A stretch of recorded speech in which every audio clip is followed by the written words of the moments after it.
Jangan menoleh ke belakang, menatap ke depan. Kalau kamu menoleh ke belakang, kamu memanjakan perasaan. Yang kamu harus lakukan adalah bagaimana hidup kudus, hidup tak bercacat, tak bercela. Saya kira cukup itu yang membuat kamu akan memiliki hidup yang dinamis. Yang penting bagaimana keadaanmu hari ini dan bisa menjadi apa kamu kemudian.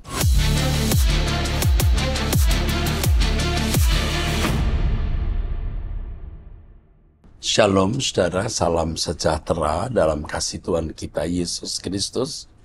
Kita kembali mengikuti Abam, ini masuk episode 1141. Saya didampingi oleh Pendeta Dr. Edi Simanjuntak. Mari Pak Edi kita mulai. Baik Pak.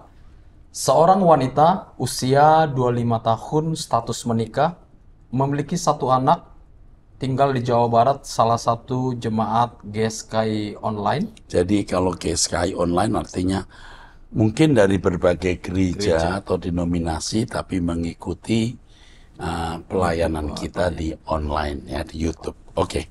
Shalom Bapak Eras dan tim Abam. Sebelumnya saya mau sedikit bercerita tentang keadaan rumah tangga saya. Posisi saya dan suami saat ini LDR. Dikarenakan saya pergi meninggalkan suami saya tanpa pamit dan ikut tinggal bersama orang tua saya di Sulawesi. Saya meninggalkan suami karena sudah tidak tahan dengan sikapnya yang selalu membela keluarganya. Padahal mereka jelas salah dan menjelekkan anak kami kemana-mana. Orang tuanya sering ikut campur soal rumah tangga kami dan selalu menceritakan permasalahan rumah tangga kami ke orang lain. Yang membuat saya tidak tahan, yaitu suami saya sama sekali tidak berpihak kepada saya.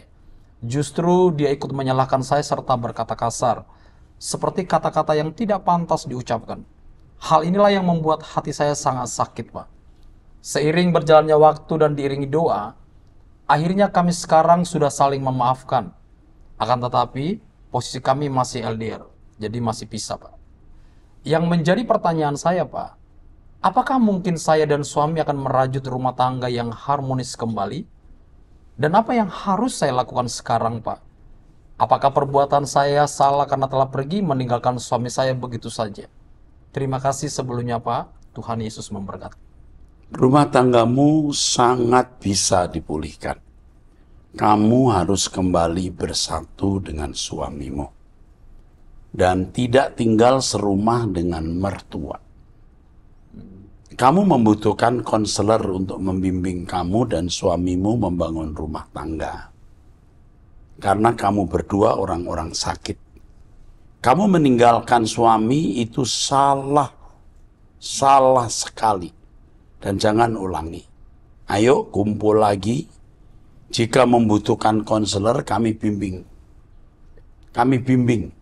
Kamu dan suamimu kami bimbing, Abam bimbing, supaya kamu menjadi warga kerajaan surga dan anakmu tidak menjadi penghuni neraka. Kalau kamu seperti hari ini, anakmu jadi broken home, potensi besar dicaplok iblis dibawa ke api kekal. Ayo kembali, pulihkan rumah tanggamu. Jangan berbuat salah lagi, ya. Suamimu memang tidak sempurna, bahkan berkekurangan.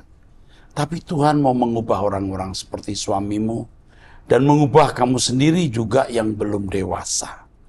Ayo kembali dan kami Abam bersedia untuk membimbing kalian. Berikutnya, Pak, seorang pria usia 21 tahun, status belum menikah, salah satu jemaat GSKI. Shalom Om Eras, saya mau bertanya lagi. Sebelumnya terima kasih juga atas pertanyaan saya yang sudah dijawab di Abam episode 1123. Perihal seandainya Yesus tidak disalib, apakah tidak ada penebusan dosa? Jawaban Bapak membuat saya jadi paham cara menanggapinya. Dan kali ini saya ingin bertanya lagi. Trinitarian menganggap bahwa Yesus itu Allah, karena dia maha kuasa dan maha tahu. Mereka juga menganggap bahwa Yesus sebagai penjelmaan Allah yang turun menjadi manusia. Sebentar. Yesus itu bukan maha kuasa dan maha tahu. Segala kuasa, kerajaan kemuliaan itu Bapa yang mempunyai. Yesus diberi karunia-karunia. dan karunia-karunianya sempurna. Dengan marifatnya Yesus bisa mengetahui apa yang orang lain tidak tahu. Tetapi yang Maha Kuasa itu hanya Elohim Yahweh. Lalu pandangan yang mengatakan Yesus penjelmaan Allah itu salah. Yesus itu anak Allah yang diperanakan oleh Allah. Tentu kalau bapaknya Allah, anaknya juga Allah. Yesus juga Allah, tapi bukan Elohim Yahweh, bukan Allah Bapa. Juga bukan Allah anak, tapi anak Allah. Oke, teruskan. Ketika Yesus di dunia, Yesus sudah tahu bahwa dia harus mati dan akan bangkit sesuai kitab suci. Iya, sesuai kitab suci karena kitab suci sudah menulis. Jadi Yesus tentu belajar kitab suci. Maka di Alkitab dikatakan dia bertambah hikmatnya, bukan tahu dengan sendirinya. Tetapi bagaimana Yesus bisa mempunyai kesadaran bahwa dirinya adalah Mesias yang dimaksud dalam kitab suci itu?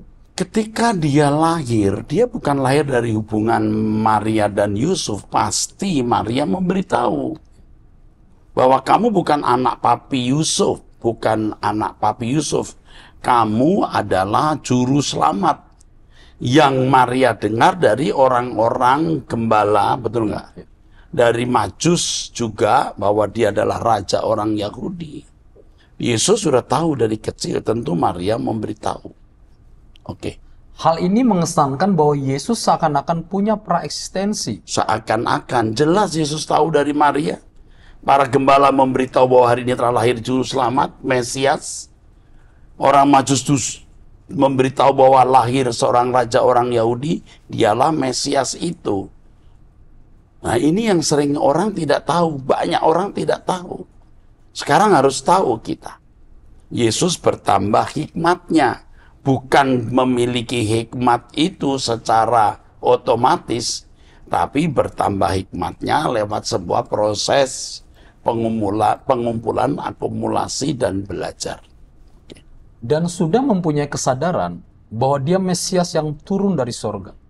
Apakah itu berarti Yesus Maha Tahu seperti yang dianggap Trinitarian dan juga terkait dua natur Yesus? Dua natur Yesus itu pandangan Gnostik terhadap Logos.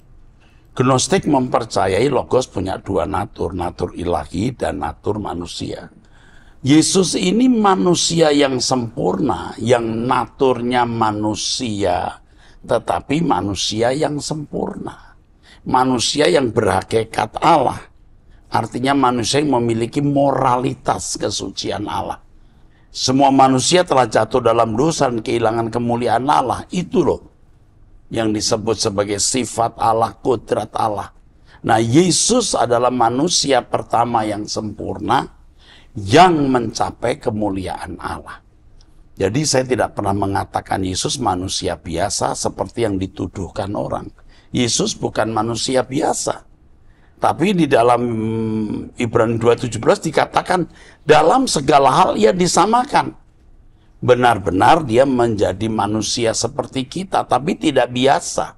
Karena dia mengenakan kodrat Allah dan berhasil memiliki sifat Allah atau hakikat Allah. Lalu, ketika roh jahat bertemu Yesus di Gerasa, dan roh jahat itu berkata, "Adakah engkau menyiksa kami sebelum waktunya?" Iya, roh jahat tahu bahwa dia adalah raja, dia Mesias. Oke. Seakan-akan iblis tahu bahwa Yesus sudah ada sejak zaman kekekalan atau praeksistensi. Lalu Yesus menghardik, diam kamu. Jangan sampai orang salah menanggapi maksud kedatangan Tuhan Yesus. Yesus anak Allah yang diperanakkan bukan dari hubungan laki-laki dan perempuan. Iblis tahu itu. Dan Yesus akan menghakimi. Iblis juga tahu. Bukan karena punya praeksistensi. Yesus berkata, segala kuasa di surga di bumi diberikan padaku. Baru diberikan, dia belum punya sebelumnya. Oke. Dari mana iblis tahu kalau akan disiksa oleh Yesus? Loh, iblis tahu bahwa Yesus ini Mesias yang akan menerima kuasa untuk menghakimi. Oke. Jawaban Trinitarian adalah karena Yesus sudah ada sejak zaman kekekalan. Itu yang salah, ya. Yesus adalah Mesias anak Allah yang hidup yang menerima segala kuasa. Iblis tentu tahu. Oke. Jadi, mereka percaya bahwa Yesus yang akan menghukum iblis dan roh jahat. Betul. Tapi Yesus menerima kuasa dulu. Maka iblis berusaha untuk menghalangi hal itu. Oke. Trinitarian mengungkapkan bahwa Yesus bisa on atau off. Ya, itu nggak ada di Alkitab. Itu asumsi. Ketika mau jadi Mesias, Yesus on natur Allah. Ya. Ketika ditanya akhir zaman, Yesus off natur Allah dan on di natur manusia. Mohon pencerahannya, Om. Itu tidak benar. Tidak on off, saudara. Ya. Kalau Alkitab berkata dalam keadaan sebagai manusia dia mati di kayu salib, memang dia menjadi manusia. Ibrani 2:17 dalam segala hal ia disamakan dengan manusia. Itu sudah jelas. Tidak ada on off ilahi, nanti off manusia jadi on ilahi. Tidak ada. Di Alkitab tidak mengatakan begitu. Dalam segala hal ia disamakan dengan manusia. Maka dia disebut sebagai Adam terakhir. Kalau Adam pertama jenisnya seperti, maaf ya, seperti misalnya kelereng. Adam yang kelereng yang terakhir harus sama dengan kelereng yang pertama, bukan bakso. Oke, teruskan. Belakangan ini lagi viral terkait dua gereja. Saya kurang paham apa inti pengajarannya, sehingga saya ingin meneliti atau melakukan observasi. Oh, ini mereka nih, kedua gereja Yang Shinseomi Korea, ya, yang dari Korea. dan Mormon ya. Ya. Shinsemi mengajarkan bahwa setiap orang yang tidak berada dalam kelompok mereka akan ditolak pengampunannya dan dihancurkan. Sedangkan ajaran Mormonisme sudah lama itu mempercayai bahwa Bapa, Kristus, dan Roh Kudus sebagai tiga pribadi yang terpisah. Doktrin Mormon juga percaya bahwa orang akan dihukum untuk dosanya sendiri dan bukan untuk pelanggaran Adam dan lain-lain. Tapi ini kita sebaiknya tidak akan memandang pandangan. Ini tulisan dari admin yang ditaruh di dalam di sini. Saya juga tidak membaca sebelumnya hal ini. Tapi yang jelas bahwa Alkitab satu-satunya yang benar. Lembaga Alkitab Indonesia itu Alkitab yang benar. Walaupun ada beberapa terjemahan yang harus dikoreksi, tetapi pada dasarnya Alkitab, Lembaga Alkitab Indonesia cukup. Ya, oke, teruskan. Menurut Om Eras, apakah keduanya ini sesat? Terus? Dan apa yang membuat mereka dianggap sesat sedemikian rupa sampai akhir-akhir ini viral? Karena beberapa gereja membuat semacam statement untuk menolak doktrin gereja tersebut. Terima kasih Om Eras, Tuhan Yesus. Kita tidak boleh mudah menuduh orang sesat. Kita tidak pernah diangkat jadi hakim. Lebih baik kita mengenali diri kita sendiri, memeriksa diri kita sendiri. Di hadapan Tuhan kita itu berkenan atau tidak. Jangan melempari batu orang, sedangkan kita orang yang bisa-bisa hanya layak dilempari batu. Ya, mari kita mencari Tuhan, menemukan keadaan kita di hadapan Tuhan, apa penilaian Tuhan terhadap diri kita, bukan menilai orang. Kau perhatikan orang-orang di media sosial yang mudah menyesat-nyesatkan orang. Kamu tanya Tuhan manusia macam apa mereka di hadapan Tuhan. Oke, teruskan. Berikutnya Pak, seorang wanita usia 45 tahun status menikah, memiliki 3 anak tinggal di Jawa Barat, salah satu jemaat karismatik. Ya. Shalom Pak, saya mau bertanya, kenapa setiap berdoa, saya selalu melihat kotak panjang hitam? Lalu, mengapa ketika berdoa harus dengan mata tertutup? Itu artinya apa ya Pak? Kalau kita berdoa dengan mata tertutup, maksudnya agar kita konsentrasi. Tapi kalau kita bertumbuh dewasa, tertutup atau terbuka, tidak terlalu menjadi masalah. Ya. Lalu mengenai berdoa melihat kotak panjang hitam, kamu sendiri yang harus tanya Tuhan, apa maksudnya? Ya, Tuhan akan memberitahu jika itu memang ada pesan Tuhan. Oke. Berikutnya Pak, seorang wanita usia 49 tahun, status janda, memiliki 5 anak tinggal di Jawa Barat, salah satu jemaat karismatik. Ya. Salam Pak Eras, saya telah mempersiapkan berkas untuk pranikah. Namun beberapa waktu yang lalu, saya berselisih dengan pasangan saya. Tepatnya minggu pagi jam 4 pagi, WIB, perasaan saya tidak enak. Jadi saya video call sama pasangan saya dan ternyata dia sedang berkumpul dengan teman-temannya. Saya sempat menyuruh dia untuk pulang dan juga mengajak dia ke ibadah sore di gereja. Dia mengiyakan dan minta dijemput oleh saya. Kemudian pada jam 10 pagi, dia dikabarkan meninggal dunia karena serangan jantung. Entah itu overdosis, saya tidak tahu. Saat ini saya sedih dan menyesal. Apa yang harus saya lakukan sekarang, Pak? Apa yang Tuhan lakukan untukmu itu sangat baik. Paling baik dan sempurna. Kalau kamu menikah dengan pria ini, belum tentu kamu bahagia. Bayangkan dini hari dia masih kumpul-kumpul. Ini manusia tidak sehat. Manusia sehat jam 4 pagi itu ada di rumah, mempersiapkan doa pagi. Bersyukur kamu tidak menikah dengan dia. Ya, saya tidak tahu kamu ini calon suami ya, kamu janda ya. Anakmu 5. Kalau kamu bisa menghidupi sendiri 5 anakmu, lebih baik kamu tidak menikah. Kalau kamu menikah, kamu buat masalah dan anak-anakmu bisa berantakan. Fokus saja ngurus anak. Kalau kamu nggak nurut yang saya katakan, kamu akan menyesal. Jangan menikah, fokus saja mengurus 5 anak dan mencari nafkah. Kamu akan bahagia hari tuamu. Selanjutnya, Pak, seorang pria usia 41 tahun, status menikah, tinggal di Jawa Tengah, salah satu jemaat Pentakosta. Salam Pak Erastus, terima kasih atas jawaban Bapak terkait anak saya yang meninggal 2 tahun lalu. Dan jawaban Bapak sangat menguatkan saya. Beberapa hari yang lalu, saya mendengarkan khotbah Pak Eras yang bertema takdir manusia. Di khotbah itu, Bapak menyampaikan bahwa kematian bukan takdir yang ditentukan Tuhan. Saya sempat menyalahkan diri sendiri ketika mendengar hal itu. Sampai berkata, apakah kematian anak saya karena kesalahan rumah sakit? Akan tetapi saya merenungkan lagi, mungkin anak saya meninggal akibat kesalahan masa lalu saya. Anak tersebut adalah anak di luar pernikahan. Bahkan ketika pemberkatan nikah, saya sempat membohongi pendeta dan mengaku bahwa saya belum melakukan hubungan badan. Jadi, saya betul-betul melakukan dosa besar, Pak. Sebelum anak saya meninggal, saya sempat mengabaikan Tuhan karena saya terlalu mengikuti logika manusia. Akhirnya anak saya sakit dan meninggal dunia di usia 5 tahun. Setelah kejadian itu, saya sadar dan berusaha mencari khotbah-khotbah tentang kematian. Akhirnya, saya menemukan Abam yang waktu itu membahas tentang ibu yang kehilangan anaknya. Lalu saya mengikuti khotbah-khotbah Pak Eras yang membuat saya kuat sampai saat ini. Apakah hal ini memang rancangan Tuhan, Pak?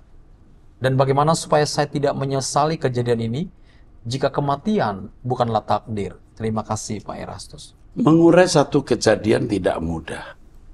Apakah ini takdir mati? Artinya memang ditentukan Tuhan demikian. Atau akibat kesalahan kita. Tetapi apa yang sudah berlalu tidak perlu kamu analisa.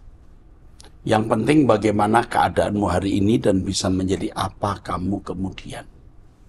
Yang kamu harus lakukan adalah bagaimana hidup kudus. Hidup tak bercacat, tak bercela. Kau masih punya potensi, punya anak lagi. Jadi kamu mencari Tuhan untuk hidup tak bercacat, tak bercela, mempersiapkan kehidupan untuk langit baru dan bumi baru. Saya kira cukup itu yang membuat kamu akan memiliki hidup yang dinamis. Jangan menoleh ke belakang, menatap ke depan. Kalau kamu menoleh ke belakang, kamu memanjakan perasaan. Dan Tuhan tidak berkenan itu. Tuhan mau kamu berkenan hari ini. Dan menjadi manusia yang berkenan di waktu-waktu mendatang. Hingga semakin sempurna. Ayo, kita cari Tuhan. Lupakan masa lalu. Amin. Berikutnya Pak, seorang wanita usia 41 tahun tinggal di Sumatera Selatan, salah satu jemaat Protestan. Salam Pak, saya sudah mendengarkan Abam episode 1096 tentang postingan akun yang diikuti oleh temannya dengan memposting hal yang tidak senonoh. Saya juga pernah mengalami hal tersebut Pak, karena tiba-tiba akun Instagram dan Facebook yang saya ikuti berganti dengan akun foto-foto dan video vulgar. Jika dari awal saya tahu akun seperti ini, saya tidak mungkin follow. Saya kaget, Pak. Apakah akun itu dihack atau bagaimana? Saya tidak mengerti, tetapi saya mengikutinya. Sudah beberapa kali ini terjadi dan saya segera memblokir akun tersebut. Padahal judulnya terkesan rohani. Saya rasa hal seperti yang saya alami tidak menutup kemungkinan terjadi kepada penanya Abam lain. Saya terbeban untuk menulis ini karena siapa tahu ada orang yang mengalami kejadian seperti yang saya alami. Terima kasih kepada pengirim WhatsApp ini yang mohon identitasnya tidak disebut. Jadi pelajaran buat yang lain, jangan sembarangan memfollow, ya. Pak. Jangan sembarangan. Walaupun kelihatannya itu rohani, tapi ternyata tidak. Nah, setan kan begitu pekerjaannya, memalsukan dan menyesatkan. Pak, saya juga mau menanyakan tentang adik saya mempunyai suami suka judi dan narkoba. Sudah 3 bulan ini, adik saya kembali ke rumah orang tua kami karena tidak tahan dengan kelakuan suaminya yang mempunyai utang di mana-mana. Semenjak dia pulang ke rumah orang tua kami, suaminya menyesal dan berbuat baik kepadanya. Akan tetapi kadang disertai ancaman untuk bunuh diri. Tapi suaminya tidak akan melakukan hal sedemikian jika mereka pulang ke kontrakan. Adik saya sudah tidak mau lagi, Pak, karena takut. Tapi adik saya merasa bersalah jika suaminya itu benar-benar bunuh diri. Sebentar. Suaminya tidak bunuh diri pun sekarang sedang bunuh diri. Dia mengkonsumsi narkoba itu bunuh diri. Jadi menurut saya jangan takut dia bunuh diri. Kalau sampai dia bunuh diri bukan salah kamu. Berpisah dulu untuk sementara waktu dan biar dia membuktikan pertobatannya. Kalau dia mau bunuh diri ya terserah. Ya, sebab dia sudah bunuh diri pada dasarnya. Oke. Saya kasihan dengan adik saya, Pak. Jadi yang mau saya tanyakan adalah, apakah adik saya harus pulang? Saya kira pulang dulu, nanti kalau terlibat dengan narkoba, demo terseret-seret. Tapi kalau punya anak, bawa anaknya, jangan ditinggal. Sedangkan dia dan anak-anaknya tidak nyaman jika harus kembali. Jangan kembali, tetap tinggal dengan keluarga dulu. Kalau suaminya masih narkoba itu berat. Berat. Nanti anak-anakmu akan terpengaruhi dengan pola hidup suami yang rusak itu. Saat ini anak saya yang berumur 21 tahun sedang magang kuliah di Jakarta. Dan saya menyarankan dia beribadah di Mall Arta Gading bersama teman-temannya non-Kristen yang mau belajar tentang Kristen. Mereka sudah datang 2 kali, yakni ke Warrior dan Ibadah Raya 2, Ibadah Raya sesi kedua, yang jam 11. Pada saat mereka datang untuk kedua kalinya, anak saya berkata, "Ma, kalau duduk di belakang tidak bisa konsentrasi, karena banyak yang berjalan sana-sini, dan juga suasananya riuh jadi tidak hikmat. Sehingga suara Pak Eras kurang terdengar. Sedangkan kalau duduk di depan, sepertinya tidak boleh karena yang di depan untuk orang tertentu saja." Saya bilang, "Tidak, Nak, karena Pak Eras pernah bilang di Abam tentang duduk di ibadah." Ya, enggak dilarang duduk depan. Tapi ini tolong diberitahu Gembala Beto Pak Kyong. Harus diperhatikan, jangan ada orang hilir mudik dan berisik di belakang. Karena saya pernah menegur dengan keras. Ya, ini peringatan buat kita nih. Terima kasih kepada ibu yang mengirimkan ini. Ya, senang sekali saya mendapat koreksi ini. Ya. Saya akan serius sekali menanggapi ini. Ini anak usia 21 tahun dengan teman-teman yang mau belajar agama Kristen datang ke gereja, luar biasa loh. Kalau perlu dihubungi anak ini, minta nomor telepon ibu itu untuk tahu anak ini di mana. Nanti kita akan layani secara khusus. Oke, terus. Demikian, Pak, kiranya Tuhan memberkati dan memberikan Bapak kesehatan. Ya. Saya menyuruh anak saya ke Mall Arta Gading karena saya rindu ibadah di sana. Amin. Jadi seolah-olah saya merasa saya sedang ibadah di sana. Kiranya nanti saya akan dipertemukan dengan Bapak kalau saya ke Jakarta, dan kalau boleh berfoto dengan Pak Eras juga. Hubungi ibu ini. Dia serius, dia wanita yang baik, yang serius, yang murah hati sebenarnya. Dia murah hati. Dan anaknya harus kita cari untuk kita bimbing secara khusus. Kami mengasihi ibu dan anak ibu. senang ya bertemu dengan ibu yang memberi perhatian kepada adikmu ya. Adikmu itu kamu jagain. Nasihat saya jelas tadi, pisah dulu. Jagain adikmu, bantu dia. Dan anak-anaknya, karena lebih dari satu rasanya anaknya. Oke? Pertanyaan berikutnya Pak, dari seorang wanita usia 53 tahun, status menikah, memiliki 2 anak tinggal di Hong Kong. Shalom Pak, saya mengucapkan banyak terima kasih kepada Pak Eras beserta tim yang sudah membacakan dan menjawab pertanyaan saya. Setelah saya mendengar yang Pak Eras nasihatkan, saya langsung melakukan, dimulai dari rutin mengikuti doa pagi online dan mengikuti channel truth.id. Saya sungguh diberkati dan diubahkan melalui pengajaran Pak Eras dan pendeta-pendeta GSK lainnya. Saat ini, saya juga sedang berusaha mengajak keluarga saya untuk mengikuti pengajaran Pak Eras, agar mereka juga terberkati dan diubahkan. Pak Eras, saya ada pertanyaan lagi, dan kiranya Bapak memberikan jawaban serta langkah-langkah untuk saya lakukan ke depannya, Pak. Saya dan suami memiliki keturunan gen yang sangat buruk dari keluarga yang tertua, perselingkuhan dan perzinahan. Hal ini sudah menurun kepada saya dan suami. Bahkan anak-anak saya sampai mengalami perceraian. Pertanyaan saya, apakah keturunan gen yang buruk ini bisa ditanggulangi, Pak? Saya khawatir kalau cucu-cucu saya kelak mengalami hal yang sama. Apa yang bisa saya lakukan dan ajarkan kepada mereka? Justru itu maksud kedatangan Tuhan Yesus, mengubah manusia dari gen yang rusak lalu bisa berkodrat ilahi. Saya pun juga lahir dari gen yang buruk. Tapi Tuhan mengubah kita, tentu lewat proses. Itulah sebabnya ada gereja yang harus mengembalakan umat supaya umat mengalami perubahan. Optimis bisa. Sangat bisa. Melalui truth.id, doa pagi, dan semua bentuk pelayanan yang kami sajikan bisa mengubah orang. Kami mengembalakan dari jauh. Bisa berubah. Optimis. Bahkan kita bisa menjadi sempurna. Amin. Berikutnya Pak, seorang wanita usia 15 tahun, salah satu jemaat Protestan.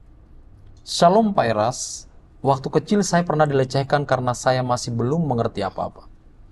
Waktu itu, orang tua saya sangat sibuk sehingga mereka tidak mengetahui apa yang saya alami dan saya pun tidak terlalu memikirkan hal itu karena masih kecil. Namun semakin dewasa, saya merasa jijik dengan diri saya sendiri. Bahkan seringkali saya bertanya-tanya kepada Tuhan, kenapa ini terjadi kepada saya? Akhirnya ibu saya mengetahui hal itu dan menyalahkan diri sendiri. Suatu hari, saya izin ke ibu saya untuk pergi bersama teman saya. Mungkin ibu saya takut terjadi kejadian yang buruk kepada saya dan tidak memberi izin sampai berkata, mau jadi anak liar, mau hamil di luar nikah, dan banyak kata-kata yang membuat saya selalu teringat akan kejadian itu dan membenci diri sendiri sampai saya melukai diri saya. Saya mau bertanya, Pak, kenapa Tuhan mengizinkan kejadian terjadi kepada saya? Padahal waktu kecil saya belum mengetahui apa-apa. Orang yang belum pernah mengalami keadaan seperti yang kamu alami belum tentu lebih baik. Tapi kamu yang mengalami keadaan yang buruk, sex abuse, bisa menjadi lebih baik. Bahkan menjadi pelajaran berharga, kamu bisa menolong orang lain. Ya, saya mengenal seorang yang waktu kecil mau digugurkan, benar-benar ya, hidupnya cacat lagi beliau itu. Ibu Pendeta Gloria. Ibu Pendeta Gloria. Ternyata setelah dewasa, ya, dari keadaan menjadi anak yang tertolak, sekarang menjadi hamba Tuhan yang memberkati, menolong orang-orang yang tertolak, menasihati orang tidak melakukan aborsi. Jadi kamu berpotensi menjadi orang yang nanti memberkati banyak orang. Amin. Tetapi orang seperti kamu jiwanya sakit sampai menyakiti diri sendiri, ini akan dilayani secara pribadi. Ya, baik saudara, kita sudah menyelesaikan episode ini. Kita akan bertemu di episode yang akan datang. Tuhan memberkati, sampai jumpa.